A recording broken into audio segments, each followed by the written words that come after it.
I'll never forget the sight. My parents, shivering on the porch, coats pulled tight, their frail hands knocking against a door that should have been theirs to enter. Inside, through the windows, I saw the laughter.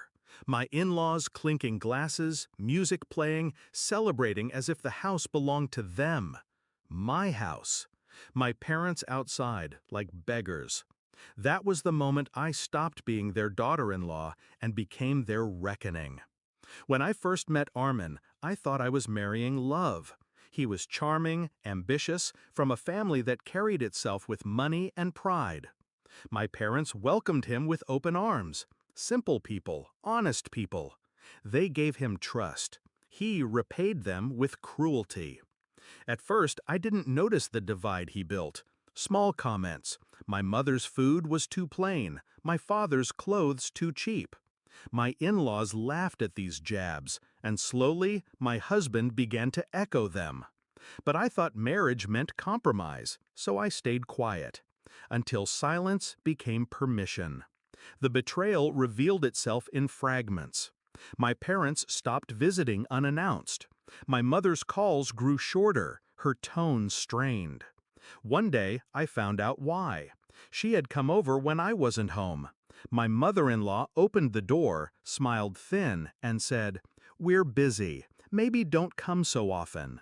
I confronted Armin. He dismissed it.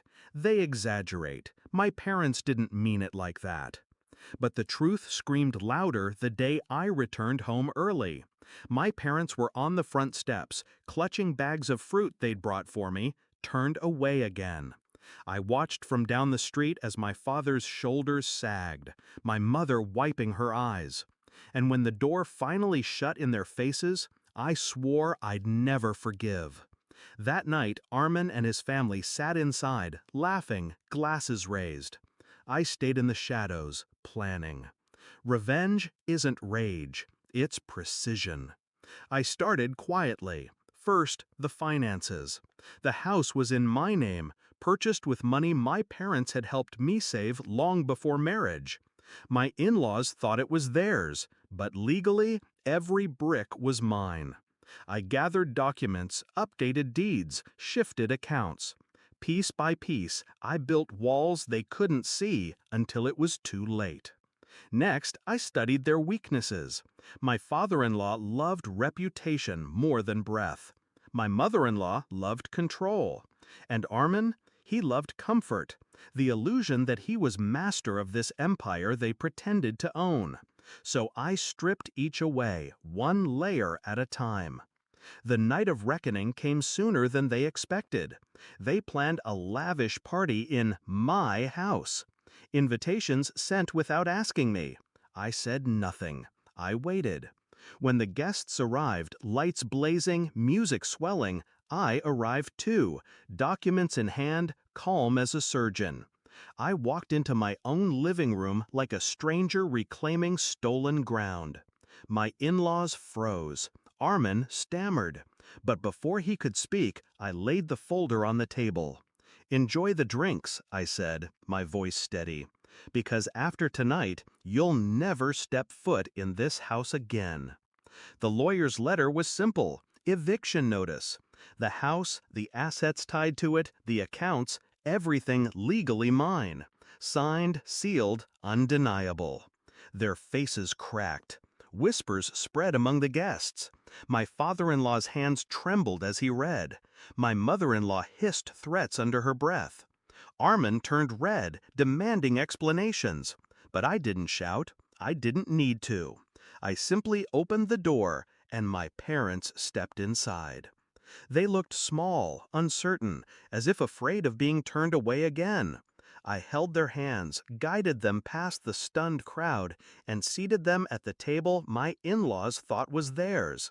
"From now on," I said quietly, "this is their home, not yours." The aftermath was brutal for them.